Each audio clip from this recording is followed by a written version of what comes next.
இந்தியாவின் அரசியலமைப்பு சட்டத்தையும் எழுதின புரட்சியாளர் அம்பேத்கரையும் இனி நீங்கள் படிக்க வேண்டாம்.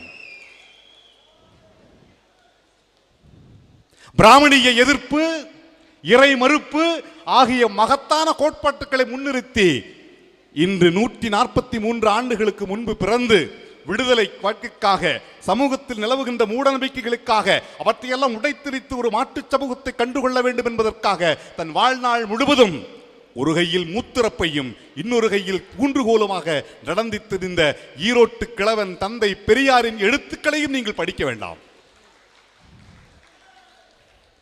திருமாவை மட்டும் படியுங்கள்.